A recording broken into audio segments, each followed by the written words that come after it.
जय श्री ओम नमः सदेभ्य। जय श्री ओम नमः सदेभ्य। ओंकारं बिंदु संयुक्तं नित्यं ध्यायन्ति योगिनः कामं मोक्षदं चैव ओंकाराय नमो नमः। अविरल शब्दगणो वृक्षालित सकलभूतलमलकलङ्का मुनिर्विपासी तीर्था सरस्वती हरितोऽन्धृतान् अज्ञानतिमिरान्धानां ज्ञानाञ्जनशलाकया चक्षुरुन्मीलितं येन तस्मै श्रीगुरुवे नमः। परमपराचार्य गुरुवे नमः। मंगलम भगवान वीरो मंगलम गौतमो गुणी मंगलम कुंद कुंदार्यो धर्मस्तु मंगलम। नमः समयसराय स्वानुभूत्या चकासते चित्स्वभावाय भावाय सर्वभावान्तरचते।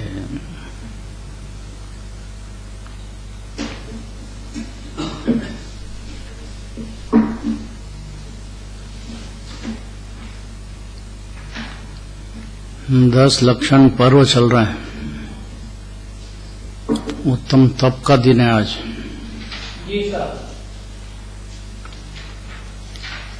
अनशन अवमोदर्य व्रति परिसंख्यान रस परित्याग वीर सय्यासन।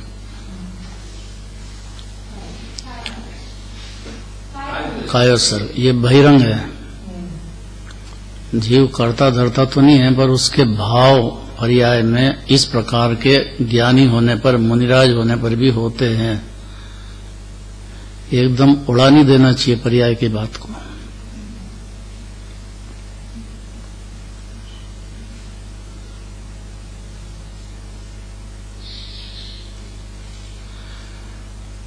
और अंतरंग तब भी होते हैं 12 प्रकार के में से 6 अंतरंग 6 बहिरंग। तब चाहे सुरराय जो स्वर्ग में देव हैं वे भी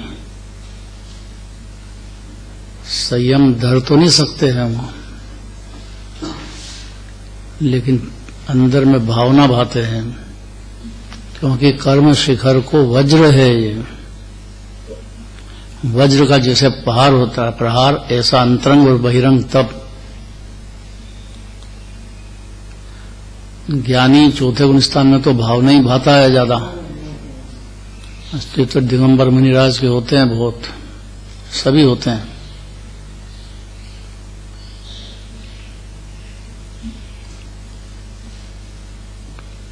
तो ज्ञानी क्या करता है कि श्रद्धा तो करता है कि मेरी परिणति में अभी बहुत गड़बड़ है, चारित्र की पर्याय में बहुत ज्यादा गड़बड़ है। दिगंबर मुनिराज की पर्याय में बहुत ज्यादा निकल गई है, तो अनंत होने वाले हैं, इतनी लायकात हो गई है। सुमतिनाथ भगवान के नाम से ही इतनी बात है कि कुमति और सुमति। कुमति माने मिथ्या ज्ञान, अर्थात जैसा है ही नहीं वैसा उल्टा जानना, जैसे संयोग को अपना ही जान लिया। जानता ही अज्ञान दशा में। ज्ञानी के राग तो होता है, लेकिन कब्जा नहीं करता है कि घरवाली पे कब्जा करो, मकान पे करो, पर ये तो छूटने वाला है, ज्यादा देर रहेगा कहाँ। इतना मूर्ख जीव नहीं समझता अज्ञान अंधकार में, डूब जाता है उसमें। बस इतने अज्ञान है। क्या बाबूजी, आवाज आ रही है कि नहीं आ रही है? आवाज आ रही है कि नहीं?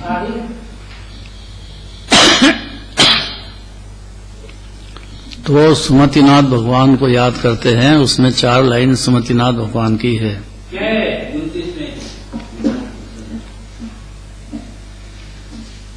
29 पेज निकाल लो, अंतिम 4 लाइन है। वृंदावन दास जी क्या कहते हैं देखो।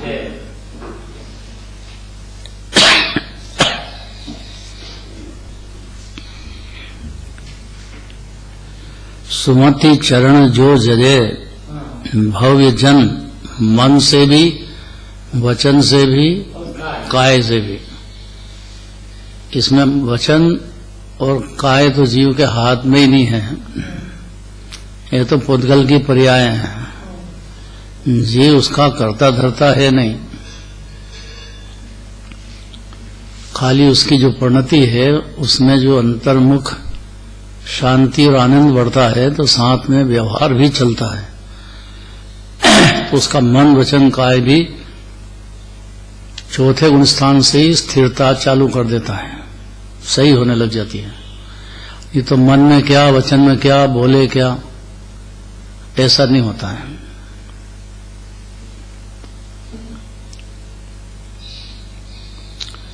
तासु सकल दुख द्वंद फंद तत्क्षण क्षय जाए। स्मृतिनाथ भगवान को जो मन वचन काय से अंतर्मुख होकर ध्याएगा जीव, सत्ता मंजूर करेगा स्मृतिनाथ भगवान की, उस जीव के सारे दुख द्वंद तत्क्षण नशेंगे। अगले समय की बात नहीं है ये। इधर सुमतिनाथ भगवान का स्मरण किया न परिराय में परिणति में तत्क्षण उसके दुख एकदम पूरे तो नहीं होंगे, लेकिन क्षय माने मिथ्या दर्शन, मिथ्या ज्ञान, मिथ्याचारित्र एक क्षण भी नहीं टिकेगा। जिसकी वजह से जीव 84 लाख योनि में अनादिकाल से भटकता आया है।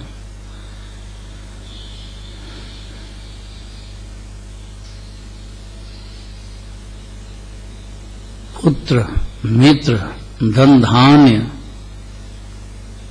शर्म अनुपम सो पावे, कि जो जीव स्मृतिनाथ भगवान को हृदय में धारण करेगा, उनके गुणगान गाएगा, उनकी पूजा भक्ति करेगा, उनके कल्याणक समझेगा, विचार करेगा, उनकी सत्ता ही मंजूर करेगा कि अभी सम्यक शिखर में विराजमान है स्मृतिनाथ भगवान, ठीक 7 राजू ऊपर विराजमान है। अब उनके कोई शरीर नहीं है, जन्म मरण नहीं है और सुख का पार नहीं, अनंत सुख भोग रहे हैं। कौन दूसरा चाहिए? सुख की खान तो आत्मा है, आत्मा में लीनता से अनंत सुख भोग रहे हैं और भोगते रहेंगे अनंत काल तक। तो जो जीव मन से वचन से काय से स्मृतिनाथ भगवान को श्रद्धा करता है, पूजन करता है, भक्ति करता है मन वचन से काय से, कि मन में तो है लेकिन वचन से नहीं भक्ति होती है, ऐसा नहीं होता है। काय नहीं नमती है, पैंट कोट पहना हो, पैंट बूसट ने भगवान के सामने ढोक देना, कि मेरे से धोख नहीं बनती है, तो इसका अर्थ क्या हुआ? मानता ही नहीं है, जानता ही नहीं स्मृतिनाथ भगवान क्या होते हैं। अज्ञान अंधकार में अन्यमति है, मन से भी वचन से भी और काय से भी, तीनों स्वतंत्र है, लेकिन भावना जीव की ऐसी होती है कि जिसको स्मृतिनाथ भगवान की श्रद्धा हो जाती है, है कि नहीं हुए, और उनकी भक्ति पैदा होती है, तो फिर हमारा बाहर का क्या होगा कि पुत्र भी मिलेगा सही, नहीं तो उल्टा होएगा। पुत्र भी सही होएगा, मित्र भी मिलेंगे, धन धान्य भी खूब होएगा उसको, अर्थात खाने पीने की कुछ कमी नहीं रहेगी उसको, धन भी खूब होएगा उसके पास।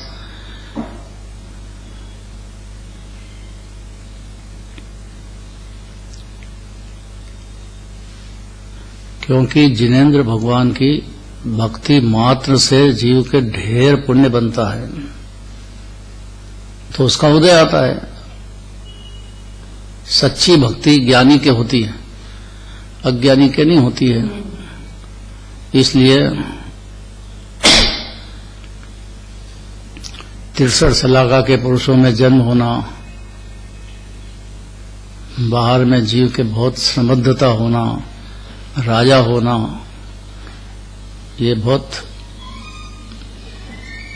अनंत भगवान की, स्मृतिनाथ भगवान की भान होने पर, अर्थात उनकी श्रद्धा होने पर या विचार भी करने पर जो पुण्य बन जाता है जीव के, उससे धन धान्य सुख शांति सब पाएगा।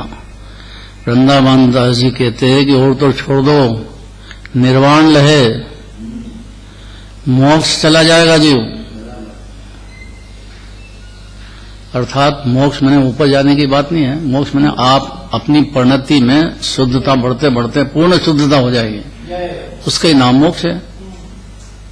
अनंतानुबंधी कषाय जाएगी उनको जानते से ही, प्रत्याख्यान अप्रत्याख्यान ये 55 स्थान तक चलेगी। मुनिराज के भी चलेगा संजलन कषाय, और बाद में सारी कषाएं परिणति में से खत्म होकर अनुपम सुख पाएगा, निर्वाण रहेगा।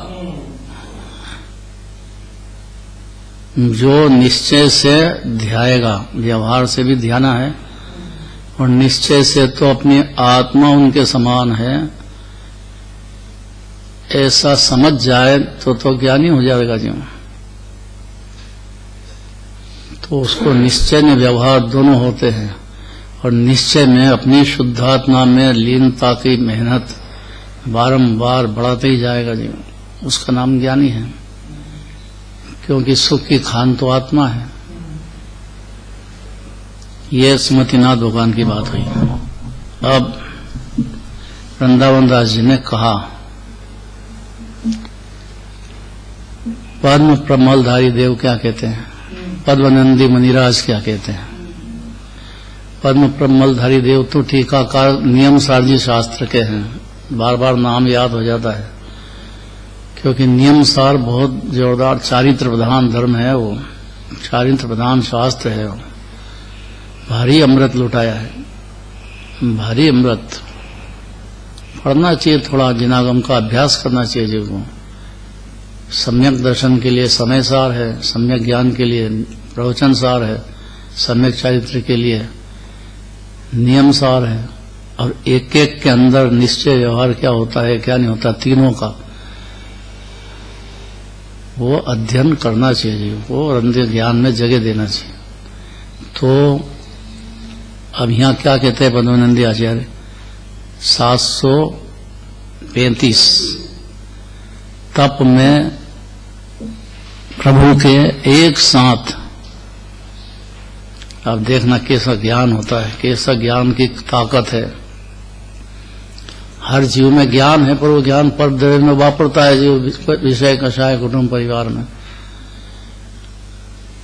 जिनागम में, जिनवाणी में बुद्धि लगाता है जो, और अति विनय पूर्वक सुनना चालू करता है, विचारता है, उसको प्रभु में एक साथ सूक्ष्मता और गुरुता का प्रदर्शन होता है।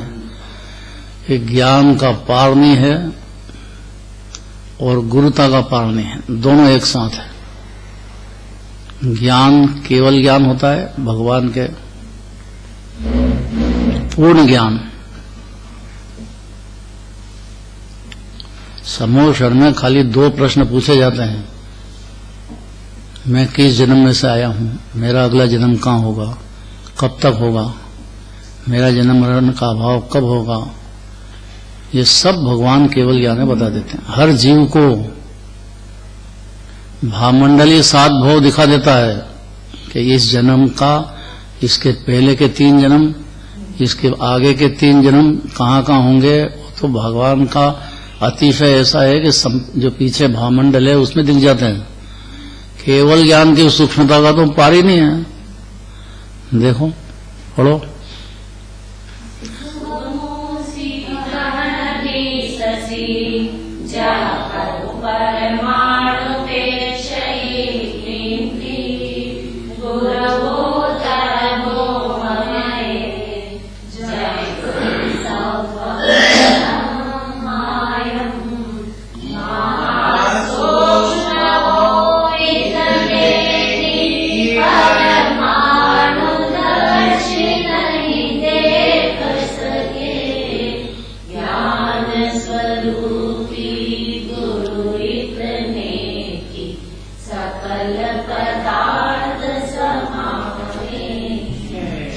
सूक्ष्म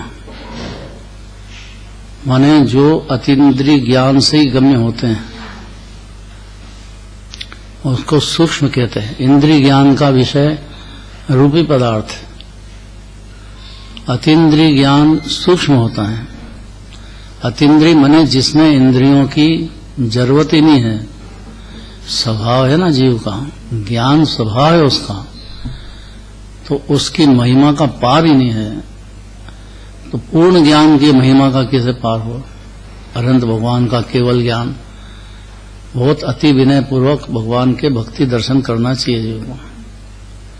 विनय जितना धारेगा, विनय महाधारे जो प्राणी, और श्री वनिता की सखी बखानी, मोक्ष रूपी परिणति, वो बहुत जल्दी सखी सरी की उसको सलाह मिलती रहेगी।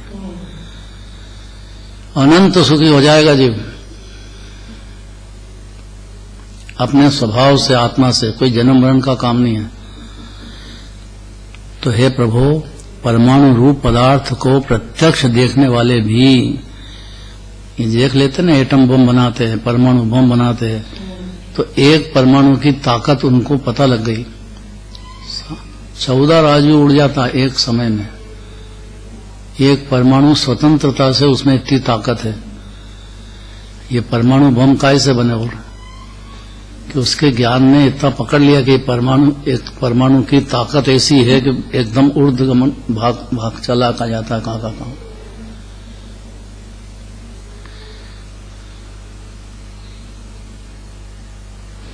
तो परमाणु रूप पदार्थ को प्रत्यक्ष देखने वाले भी, देखो ज्ञान की ताकत। और दुरुपयोग ऐसा करा कि परमाणु बम बना के दूसरे को मारना है। परमाणु बम डाल दो, जैसे जापान पे डाल दिया, पूरा खत्म हो गया। पूरा जापान हिरोशिमा नागासा ध्वंस हो गया। गांव शहर के शहर खत्म हो गए। जब आप स्टूडेंट थे, आप पढ़ते थे, जब आप कॉलेज स्कूल में पढ़ते थे, आपका ये हुआ जापान में विस्फोट किया। हाँ हाँ, माने जो ज्ञान है जीव के पास, जो पर में लगा रहा है, तो पर में तो पुद्गल ही दिखते हैं। तो एक परमाणु तक पकड़ गया दिया,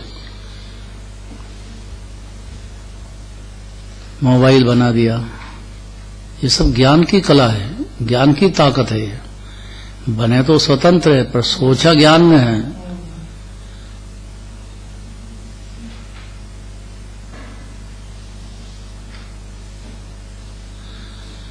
हुआ क्या है कि खाली जीव ने पुद्गल ही देखा अनादिकाल से। उसको धर्म द्रव्य, अधर्म द्रव्य, आकाश द्रव्य, काल द्रव्य भी है जगत में, ये पता ही नहीं है। और वो स्वतंत्र है, ये भी पता नहीं है। तो दो तरह की बुद्धि होती है, या तो विनाशकारी करेगा या सृजनकारी करेगा। तो जिसकी विनाशकारी बुद्धि चल रही है, तो परमाणु बम बनाएगा और लोगों को मारने की सोचेगा। बस राष्ट्र के राष्ट्र इसी में चलते हैं, कोई परवाह नहीं करते हैं। बना करके रखे इसलिए रक्षा के लिए तो बोलते हैं, और जब वापरोगे तो आपका भी तो ध्वंस होएगा। जहां डालोगे तो वहां जब डालोगे तो वो दूसरा भी डालेगा, तो क्या होगा? नहीं समझता इतना जी। खुद का ही विनाश कर रहा है। तो ये जो मिथ्या ज्ञान है तो ऐसे ही होगा, अनादिकाल से चल रहा है। वो उसका सोच ही पुद्गल पे है, खाने पीने विषय कषाय यही सुख है। तब धर्म की बात कितनी आई आज, कैसे कैसे उपवास करते हैं, कैसे कैसे एकासना करते हैं, कैसे व्रति परिसंख्यान करते हैं। बहिरंग तक भी जरूरी है। भूख से बिल्कुल कम भोजन करेगा तो कभी तकलीफ नहीं पाएगा। और अब सुख बुद्धि है खाने में, तो क्या करे बेचारा।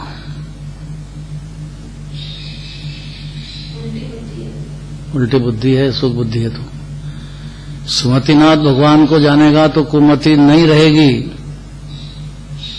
ऐसा नियम है।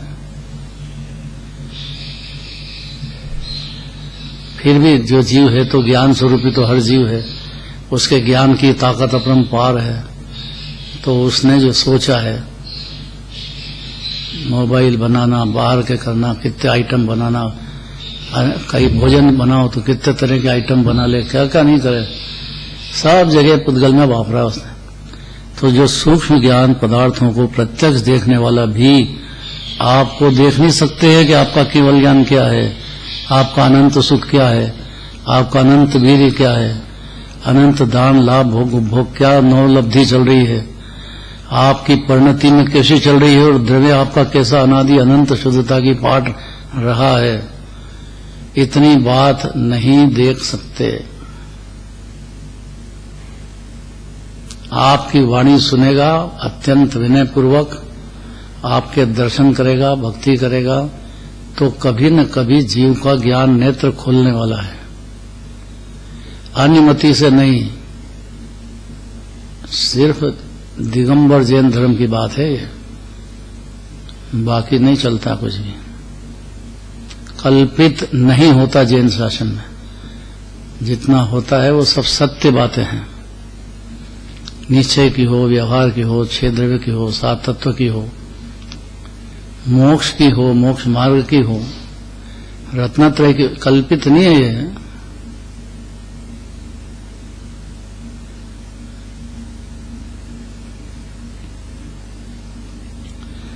आप अत्यंत सूक्ष्म हो, आपका केवल ज्ञान, तथा आप इतने गुरु भी हो, तीन लोक के परम गुरु कहते हैं अरहंत भगवान को, जो दिव्य धनी में जो छह द्रव्य सात तत्व की बात आती है, पशु भी समझ जाते हैं अपनी अपनी भाषा में।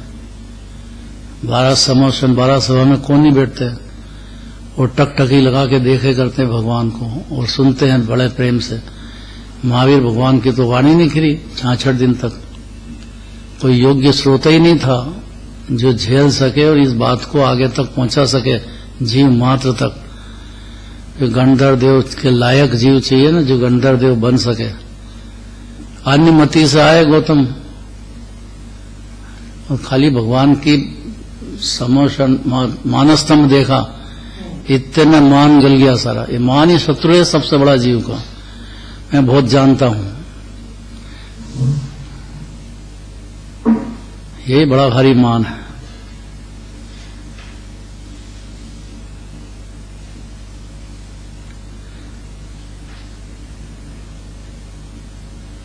आपका जो ज्ञान इतना सूक्ष्म है, और आप गुरु भी है तीन लोक के, कि सम्यक ज्ञान रूप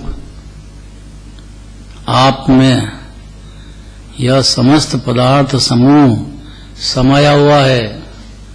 मिथ्या ज्ञान में दो द्रव्य ही नहीं दिखते हैं जीव को भिन्न भिन्न। देह ने आत्मा को ही एक समझता है जीव। आत्मा तो नाम ही बड़ी मुश्किल है कि आत्मा भी कोई है। अनादिकाल से ऐसी स्थिति है जीव के अज्ञान अंधकार में। आपकी जो ज्ञान की पर्याय केवल ज्ञान की है,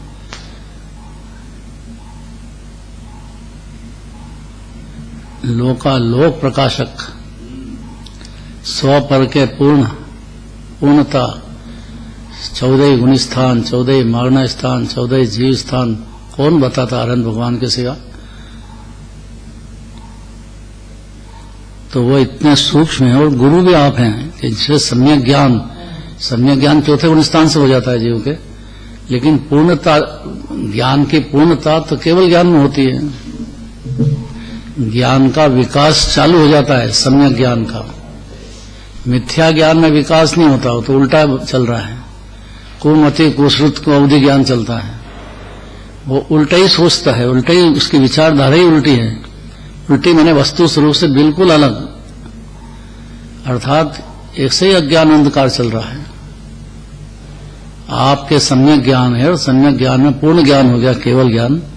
उसमें यह समस्त पदार्थ समूह समाया हुआ है, अर्थात आपका ज्ञान आकाश से भी अनंत गुना अधिक है। लोकाकाश और फिर अलोकाकाश कितना बड़ा है, एक क्षण में जाना आपने। अलोकाकाश भी जानते हैं भगवान, लोकाकाश भी पूरा जानते हैं। 343 राजीव प्रमाण, सारा जगत उसमें आ गया। अलोकाकाश में तो जीव द्रव्य है, कोई द्रव्य है ही नहीं, खाली आकाश ही आकाश है। किसने जाना? तो उनके ज्ञान से क्या बाकी है? केवल ज्ञान से सकल ज्ञेय ज्ञायक, फिर भी लेते निजानंद रस में मग्न है, क्योंकि आत्मा से आत्मा ही सुख की खान है। और अपने आत्मा की श्रद्धा होने पर सुख चालू हो जाता है जीव के, अतीन्द्रिय शांति, कोई जरूरत नहीं पड़ देवे की या पुण्य भाव की। उसकी परिणति में शांत रस की धारा बहने लग जाती है भाई, और बढ़ते बढ़ते पूर्ण होती है। सम्यक ज्ञान ही केवल ज्ञान रूप परिणमित हो जाता है। चौथे गुणस्थान का सम्यक ज्ञान के केवल ज्ञान का कोई अंतर नहीं है। भिन्न भिन्न प्रकाशने का काम था तो भिन्न भिन्न प्रकाशने लग गया। भले ही पशु हो, हाथी हो, शेर हो, भाई भगवान तो शेर की पर्याय में सम्यक ज्ञान हो गया, लेकिन वो पूर्ण ज्ञान तो उनको 13वें गुण स्थान में होता है। पूर्ण ज्ञान मैंने कुछ भी बाकी नहीं रखे हैं। बहुत कठिन पड़ रही होगी बातें। अब आचार्य की बात कैसी होगी? पद्मनंदी आचार्य, आचार्य की बात तो गंभीर ही होगी। तो गंभीरता पकड़ने की ताकत है जीव में। मैं उसकी बुद्धि में आ जाए कि कुटुंब परिवार ये सब मेरे से भिन्न है, इतना समझ में आ जाए तो निहाल हो जाएगा जीव। अपनी सत्ता अलग है, इनकी सत्ता अलग है। जैसे परिणाम करेंगे वैसे फल पाएंगे। आपका ताकत नहीं कि आप किसी को सुखी कर दो या दुखी कर दो, आपकी ताकत ही नहीं है ये।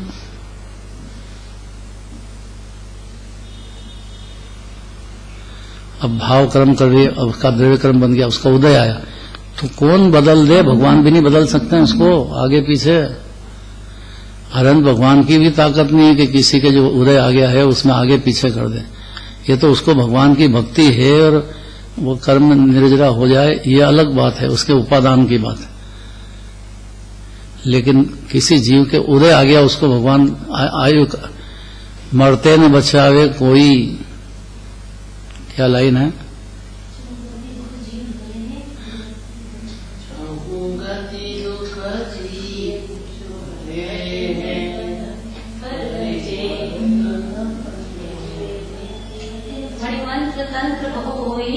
मरते न बचावे, कितने मंत्र तंत्र कर लो, अनुमति बेचारे यही करते हैं। लेकिन देह छूटने का जो काल है उसको बचाने वाले कोई नहीं है, अरन भगवान भी नहीं है। कैसे बचाए? देह छूटने का काल है तो छूटेगा, अगला जन्म धारण करेगा। जैसे प्रणाम करेगा वैसा धारण करता रहेगा, जैसे भाव करेगा वैसा द्रव्य क्रम बनेगा, वैसा उदय आएगा। ये महासिद्धांत है कर्म थ्योरी, जो अनुमति में है ही नहीं। भगवान भरोसे है, यहाँ भगवान के भरोसे नहीं, अपने परिणामों के अनुसार जीव का काम चलता है। भगवान तो बताते हैं अपने परिणाम सुधारो, ये काम है जीव का। अब अपने परिणाम बिगड़े, उसका अर्थ क्या है उसका नहीं समझता है जीव। तो आपके केवल ज्ञान में, सम्यक ज्ञान रूपी में ये समस्त पदार्थ समूह समाया हुआ है, अर्थात आपका ज्ञान आकाश से भी अनंत गुना अधिक है। इसलिए आकाश आदि समस्त पदार्थ आपके ज्ञान में झलक रहे हैं। आदि कौन कौन? क्या आकाश द्रव्य, काल द्रव्य, धर्म द्रव्य, अधर्म द्रव्य और जीव द्रव्य। ये 6 द्रव्यों का समूह को विश्व कहते हैं, जहां ये पाए जाते हैं। आलोक आकाश में तो है एक भी नहीं है, खाली आकाश ही आकाश है। अब इनकी जो पर्याय होती है, अनादि से क्या हुई, सम्यक दर्शन पे कैसी होती है, मुनि दशा में कैसी होती है, मोक्ष दशा में कैसी होती है, ये सब आपके ज्ञान में दिखता है, हर जीव का दिखता है। और दिव्य धनी में वर्णन पूरा करते हैं। कोई जीव कोई भी प्रश्न करता है उसको समाधान तत्काल मिलता है, ऐसा नियम है। अगर जिज्ञासा से विनय पूर्वक जीव के प्रश्न पैदा होते हैं, प्रश्नोत्तर में ही सारा जैन शासन है। प्रश्नोत्तर में ही सारा है। प्रश्न आना चाहिए जीव को, क्योंकि अननोन बातें हैं सब, तो हजारों प्रश्न होंगे तो उसका समाधान होगा यहाँ। क्यों हो गया ऐसा? और उसके भाव कर्म था, उसका द्रव्य कर्म बन गया, उसका उदय आया है। सतियों की बात करते हैं ना, सतियों की अनीता बताती है, वो करना चाहिए वो। ये सती को, द्रौपदी को क्या हुआ ऐसा, क्यों हुआ ऐसा? तो उसके पूर्व जन्म में ऐसे भाव हुए हैं। मुनिराज को तंबू वो दे दिया आहार में मिला के, हाँ, कड़वी तुंबी का आहार दे दिया, क्योंकि मुनिराज पसंद नहीं थे उसको। और राजा कह के गए कि भैया आप आहार दे देना, मेरे को कोई काम में लग गए।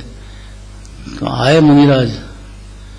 अब उसका फल में द्रौपदी को कितना तकलीफ हुई है, ऐसा समझना चाहिए जीव को भाई बात को। हंसते हंसते भाव कर्म कर लेता है, द्रव्य कर्म बनते हैं, फिर उसका उदय आता है।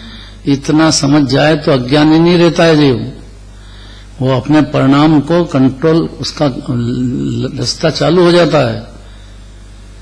केवल ज्ञानी को मानेगा तो निजानंद रस में मग्न है। क्यों? क्योंकि वो सब स्वतंत्र देख रहे हैं, जानते तो सब है लेकिन कर नहीं सकते हैं पर में। ऐसे भगवान सम्यक ज्ञान हृदय दर्पण में यह समस्त पदार्थ समूह समाया हुआ है, अर्थात आपका ज्ञान आकाश से भी अनंत गुना अधिक है। हाँ हाँ हाँ, अलौकिक बातें हैं। इसलिए आकाश आदि समस्त पदार्थ आपके ज्ञान में झलक रहे हैं।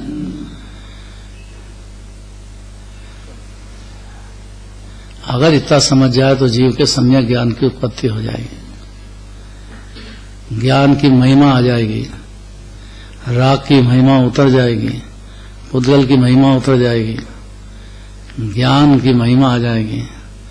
और ज्ञान में भी सम्यक ज्ञान की महिमा आएगी। मिथ्या ज्ञान की कुछ महिमा नहीं है, चलती तो है नहीं, न दुकान में चलती है, न घर में चलती है, न शरीर में चलती है, न घरवाली में चलती है। चलती है क्या?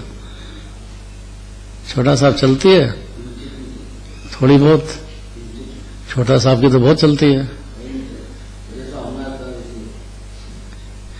सब महाराज कह रहे हैं कि छोटा साहब सबसे ज्यादा मेहनत करते हैं, पूरा मंदिर संभालते हैं, कितनी मेहनत। ऐसा व्यवहार से कहना चाहिए हर कार्यकर्ता को। मंदिर में आ गया, थोड़ी भी मेहनत कर रहा है तो उसका सम्मान होना ही चाहिए, कार्यकर्ता को प्रोत्साहन देना ही चाहिए, ये व्यवहार है। लेकिन उसको समझना चाहिए ये बात कि ये जो भाव है उसकी तारीफ कर रहे हैं, बाकी ये पुण्य भाव है, होता है, उसमें अटक नहीं जाना चाहिए। ज्ञान की महिमा है, ज्ञान के साथ अनंत गुणों की निर्मलता का दरिया है जीव, समुद्र है जीव, ज्ञान सागर, सुख का सागर, शांति का सागर, वितरागता का सागर, दरिया भरा है आत्मा। ऐसा जिनेंद्र भगवान दिव्यधरी में हर जीव को कहते हैं, देखते हैं तो कहते हैं। जो जीव श्रद्धा कर लेता है सम्यक ज्ञान हो जाता है, श्रद्धा ही नहीं करता है जिन वचन की तब तक मिथ्या ज्ञान है। आपके ज्ञान में झलक है। अनेक बुद्धियों की सृष्टि में प्रभु ही एकमात्र सारभूत है, ये बहुत बढ़िया बात है, आज के दिन सुनना चाहिए। महावीर जयंती आ रही है, बहुत जबरदस्त महावीर भगवान की महिमा है। सारी दुनिया में खूब जुलूस निकलेंगे, खूब महावीर भगवान को याद करेंगे।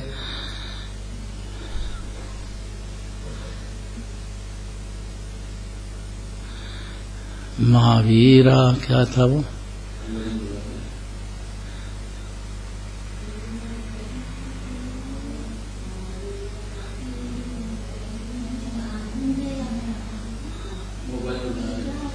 एक दो लाइन में बुरी बात आ गई।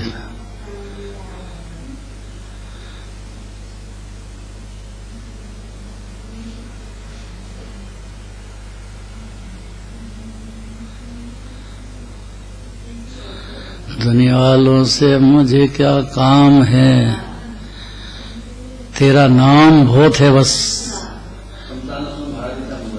महावीर तेरा नाम की माला बस, मेरे को तुम्हारा नाम ही काफी है, और मेरे को जगत से क्या काम है। अलौकिक बातें हैं भाई, नाम ही सब दुख दूर कर दे जीव को। ऐसे महावीर भगवान का नाम है भाई। आज भी 3 लोक में भगवान महावीर की अभी कैसी भक्ति होती सारी दुनिया में आज भी, और होती रहेगी तो अनंत काल तक। महावीर भगवान मतलब क्या, 24 भगवान ऐसे हैं, एक से एक भगवान जो भी हैं वो सब परिपूर्ण केवल ज्ञान के धनी, अनंत सुख के धनी, और सारे जगत को सच्चे सुख का मार्ग दिखा के गए हैं।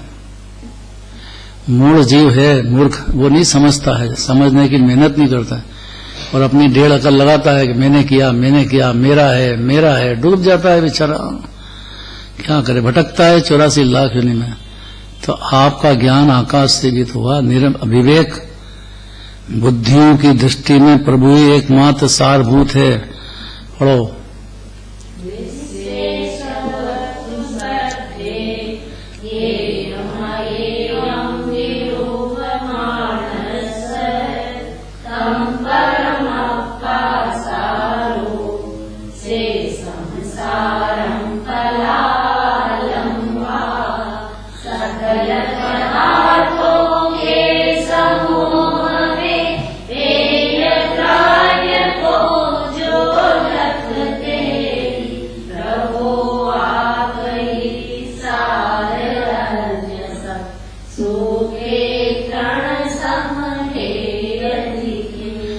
एक तो तृण हो, माने तृण मतलब सूखी घास, है?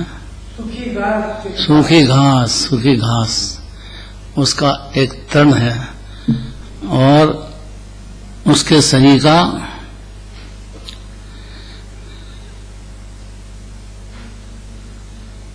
तृण सम है दिखते हैं।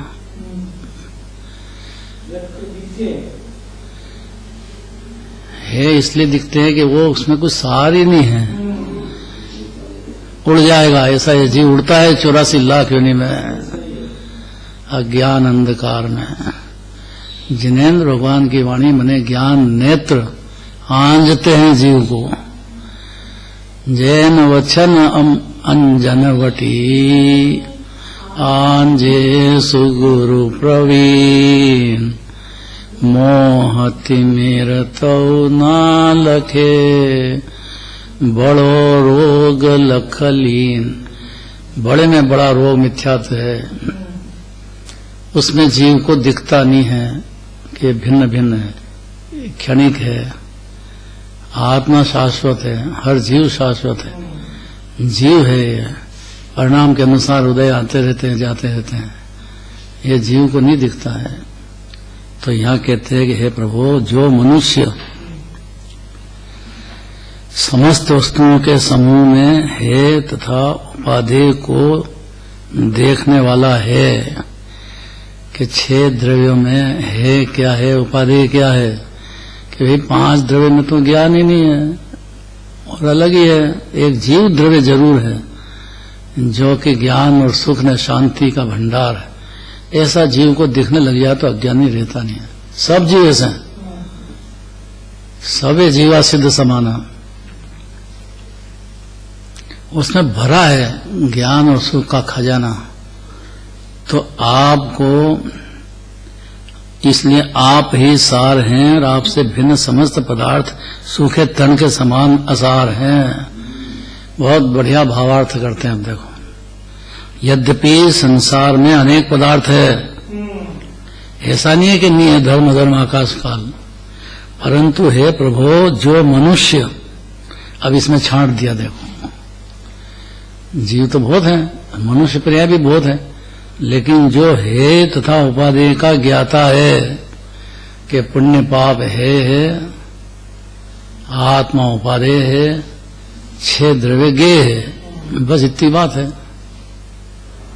ऐसा जो जान गया, पाप भाव भी है, पुण्य भाव भी है, क्योंकि पुण्य भाव करो लेकिन किसी का भला तो कर सकते ही नहीं है, पाप भाव कितने ही करो लेकिन किसी का बुरा तो कर सकते ही नहीं है। और खूब बुद्धि लगाओ, भूतगल द्रव्य में बाहर में सुख किंचित लेश होने वाला नहीं है। ऐसा जो समझ गया हे गे उपाधि, वह मनुष्य हे गे उपाधि का ज्ञाता हो जाता है। जो मनुष्य अर्थात कौन सी वस्तु त्यागने योग्य है इस जगत में और कौन सी वस्तु ग्रहण करने योग्य है, इस बात को जिसे भली भांति ज्ञान है। भली भांति का मतलब बातों में नहीं है कि आत्मा उपाधि है, वास्तव में ज्ञान हो जाना जीव को कि आनंद और सुख की खान भरा है, तो आत्मा का ज्ञाता हुआ। तो आगे रमणता करके मोक्ष अनंत सुख तक भोगेगा। अब ज्ञान ही नहीं है बेचारे को, तो देह में मगन राग में मगन है, तो उसका क्या होए। तो जो वास्तविक ज्ञाता है वो कौन सी वस्तु ग्रहण करने योग्य है, सात तत्व में क्या है उपादेय के संवर निर्जरा मोक्ष, ये प्रकट करने के लिए उपादेय है, आश्रय करने के लिए शुद्धात्मा उपादेय है, और पुण्य पाप भाव उपादेय नहीं है।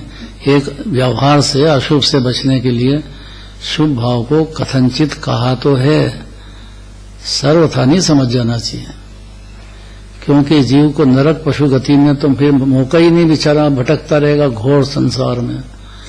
इसलिए व्यवहार को एकदम सर्वथा है, चारित्र के अपेक्षा पर्याय सर्वथा नहीं समझना, कथनचित समझ जाना चाहिए। साधक दशा में कथनचित समझना चाहिए, सर्वथा नहीं। सर्वथा ही पुण्य भाव को उपादेय समझ गया तो ये जीव आत्मा तो रह गया एक तरफ, आत्मा का आनंद और आत्मा का सान्य सुख तो एक तरफ रह गया, और कथनचित नहीं समझा तो पाप में मगन रहेगा, नरक पशु गति रुलेगा। ये खुद अपना निकाल लो अपना कि भाई अपना दिन भर में कितने पाप होते हैं, तो उससे आप नरक पशु गति में चले जाओगे पाप भाव में। पुण्य भाव कितना हो रहा है, कितना दया दान कर देते हो आप, कितनी जीव दया है आप, तो वो देखो अपनी परिणति में, उसके हिसाब से स्वर्ग आदि होंगे। और जैन धर्म का जो बात है वो तो अलौकिक बातें हैं, हे उपादेय का ज्ञान हो जाए जीव को कि प्रकट करने के लिए समझ निजरा मोक्ष उपादेय है, आश्रय करने के लिए अपना शुद्धात्मा ही उपादेय है, क्योंकि ये शुद्धात्मा ही अनंत सुख तक पर्याय में ला देगा जीव को, उपादेय बुद्धि। ऐसा जो जानता है वो ज्ञाता हो गया। इस बात को भली भांति ज्ञानी उस मनुष्य की दृष्टि में एक आप ही अब सारभूत पदार्थ है, और कोई सारभूत नहीं है जगत में, क्योंकि आपकी पर्याय में सारे विभाव खत्म हो गए हैं और आपकी पर्याय में पूर्णता प्राप्त हो गई है। अनंत सुख, अनंत ज्ञान, अनंत दर्शन, अनंत वीर, अनंत गुणों की अनंत पर्याय हर क्षण भोग ही चले जाएंगे अनंत काल तक। इसलिए आप ही सार हैं, क्योंकि आप ही समस्त कर्मों से रहित परमात्मा हो। भाव कर्म से रहित, द्रव्य कर्म से रहित, नो कर्मों से रहित, अभी भी जी ऐसे ही है, जानता नहीं है, बस है कि उपादेय, इसलिए तकलीफ पा रहा है। अगर सात तत्व में है कि उपादेय समझ जाए, आश्रय करने के लिए आत्मा उपादेय समझ जाए, तो अज्ञानी रहता ही नहीं है, वो तो चल पड़ा मोक्ष की राह पे। इतनी ताकत है इन वचनों में। यहां जब मंदिर बना, बाबूजी का एक पत्र आया, बाबूजी अपने नानालाल जी का, कि भाई आपने मंदिर बनाया अच्छी बात है, लेकिन कुआं खुदवा देना, पानी का क्या होगा हमारा, हम रहने भी चाहते हैं आपके पास उज्जैन, तो हमारा तो आपका एक पत्र ने बाबूजी कुआं खुदवा दिया, यही सामने है। एक पत्र में। जी सर, सही बात है। तो अनंत भगवान की एक बात मानने पर जीव का मोक्ष मार्ग में मोक्ष होएगा कि नहीं? होगा होगा होगा। हाँ, कोई भी शब्द सुनते सुनते कोई एकदम घायल कर जाए ना जीव को, चिन्माणी सुनते से भगवान के दर्शन करने को थोड़ा सा भी बुद्धि में चमक आ जाए, बस भव सागर से पार हो जाएगा। इसलिए आप ही सारभूत हैं, क्योंकि आप समस्त कर्मों से रहित परमात्मा हो। द्रव्य कर्म, भाव कर्म, नो कर्म तीनों आपके है ही नहीं। और जिस प्रकार सूखा तृण असार है, बहुत बढ़िया अंतिम लाइन, सूखा तृण क्या करेगा, उड़ जाएगा जरा सी हवा में, उसी प्रकार आपसे भिन्न समस्त पदार्थ भी असार हैं। सारभूत तो आप हो जिनेन्द्र भगवान, तीन लोक के नाथ। महावीर जयंती आ रही है, खूब धुन लगना चाहिए महावीर भगवान की, जबरदस्त जबरदस्त भक्ति पैदा होना महावीर भगवान की, और खूब अनुमोदन करना है।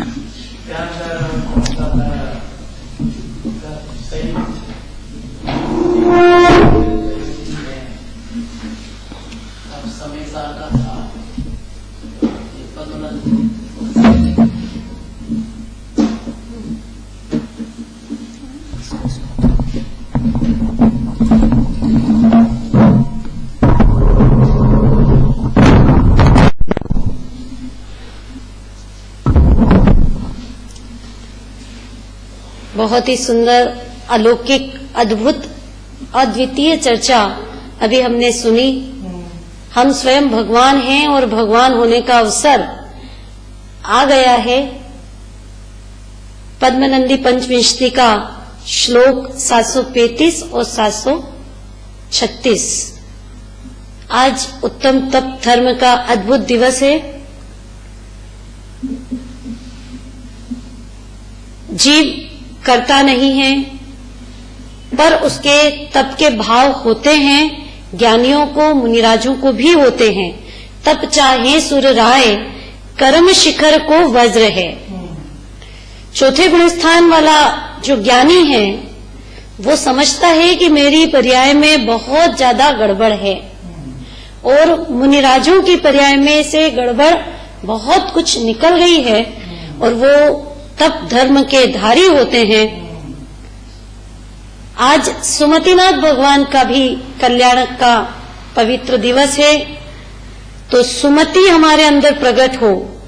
जो ज्ञानी है वह राग पर द्रव्य पर कब्जा नहीं करता, और जो अज्ञान अंधकार में है वो ये बात समझता नहीं है और उसी में डूब जाता है।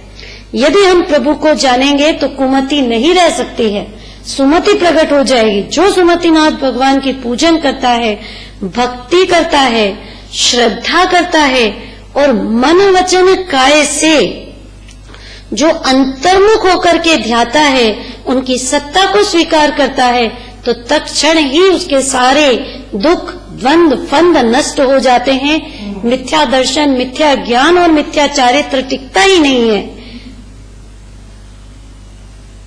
ये वो दोष हैं जिनकी वजह से ये जीव अनादिकाल से भटक रहा है, और बाहर में भी ढेर पुण्य का बंधन होता है। उसको सुपुत्र, मित्र, धन, धान्य प्राप्त होते हैं, और अनुपम सुख को प्राप्त करता हुआ निर्वाण को प्राप्त कर लेता है। उसकी सारी कषाएं नष्ट हो जाती हैं। सम्यक दर्शन का मुख्य निमित्त समय सारजी ग्रंथ है।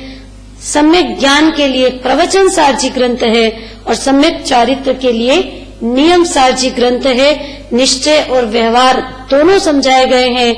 हमें उनका अध्ययन करना चाहिए, ज्ञान में जगह देना चाहिए, जिनागम में अपनी बुद्धि को लगाना चाहिए, और अति विनय पूर्वक ग्रहण करना चाहिए। समूह शरण में हम जाएं तो हमें हर प्रश्न का समाधान मिलता है। दो प्रश्न मुख्य हैं कि मैं कहां से आया हूं और मेरे जन्म मरण का अभाव कब होगा। वैसे तो भावमंडल में ही इतनी ताकत है कि 7 भाव दिखाई दे जाते हैं, तो केवल ज्ञान की तो कैसी ताकत होगी। जीव का स्वभाव ही ज्ञान है। प्रभु के अंदर एक साथ सूक्ष्मता और गुरुता दोनों हैं। सूक्ष्म अर्थात जो अतीन्द्रिय ज्ञान का विषय हो। आपकी परिणति और द्रव्य को वे नहीं जान पाते जो परमाणु को भी जान लेते हैं, क्योंकि आप सूक्ष्म हो, और आप गुरु भी हो, क्योंकि आपका ज्ञान आकाश से भी अधिक, अनंत गुणा अधिक है। आपके ज्ञान में लोक अलोक 6 द्रव्य झलक रहे हैं। आपकी भक्ति और आपकी पूजन करने से जीव का ज्ञान नेत्र खुल जाता है। अन्यमति तो कल्पित है। अन्यमति को मानने से ये कार्य नहीं हो सकता, क्योंकि मोक्ष और मोक्ष मार्ग कल्पित नहीं है, वास्तविक है। भाव कर्म से द्रव्य कर्म बनते हैं, और द्रव्य कर्म का जब उदय आता है तो उसको तो भगवान भी बदल नहीं सकते। ये तो कर्म की थ्योरी अद्भुत है, महासिद्धांत है, ये भगवान ने बताई है। अतः हमें अपने परिणामों को सुधारना चाहिए। अगर हम ये थ्योरी भी समझ लें तो अज्ञानी नहीं रह सकते, और परिणाम को सुधारने का रास्ता हमें मिल जाता है। एक कार्यकर्ता की बात आई थी कि कार्यकर्ता जो भी मंदिर में थोड़ा भी कार्य करता है तो उसकी प्रशंसा की जानी चाहिए, उसको सम्मान देना चाहिए। और ये तो सभी के लिए बात बताई, लेकिन जो स्वयं कार्य करता है उसको क्या समझना चाहिए। उसको समझना चाहिए कि ये तो पुण्य भाव है, होता है परिणति में, लेकिन इसमें अटकना नहीं चाहिए। ज्ञान की वास्तव में महिमा है, अतः ज्ञान और आनंद का सागर जो आत्मा है उसकी श्रद्धा करना चाहिए। महावीर भगवान की जयंती आने वाली है। 24 ही भगवान ज्ञान और सुख के धनी हैं, जो कि सच्चे सुख का मार्ग दिखा करके गए हैं, और जो मूर्ख है वो उनके मार्ग को समझने की मेहनत नहीं करता है और चारों गतियों में भटकता रहता है। अगला जो श्लोक हमने देखा कि विवेक बुद्धियों की दृष्टि में प्रभु ही एकमात्र सारभूत हैं, क्योंकि जैन वचन अंजन वटी आंजे सुगुरु प्रवीण मोह तिमिर तो नाई लखे बड़ो रोग लख लीन। बड़ा रोग है ये मिथ्यात्व का, पर में कर्ता बुद्धि का, सुख बुद्धि का। अरे पुण्य और पाप कैसे हैं? हेय हैं। आत्मा आश्रय करने के लिए एकमात्र उपादेय है और 6 द्रव्य ज्ञेय हैं। जो इनको भली भांति जानता है उस मनुष्य की दृष्टि में हे प्रभु आप ही सारभूत हैं, क्योंकि आपके अंदर पूर्णता प्रकट हो गई है और अन्य सभी पदार्थ तो असार हैं। यहाँ पर विशेष ध्यान देने योग्य बात एक आई है, वो ये थी कि पुण्य पाप को हे कहा, लेकिन अशुभ की अपेक्षा से पुण्य भाव को कथनचित उपादेय समझना चाहिए साधक दशा में। यदि पुण्य को सर्वथा उपादेय समझ लिया तो आत्मा तो रह ही गया, आत्मा उपादेय है। और यदि कथनचित उपादेय नहीं समझा तो पाप में पड़ करके और नरक पशुगति में चला जाएगा। इसलिए बहुत ही गंभीर मार्ग है, आचार्यों के वचन हैं तो कैसे गंभीर होंगे, और इन वचनों को समझने की ताकत भी जीव के अंदर है, अतः इनको समझना चाहिए। ऐसी अद्भुत अलौकिक बात का हमने यहाँ पर श्रवण किया। जिनवाणी माता को प्रणाम। जिनवाणी माता की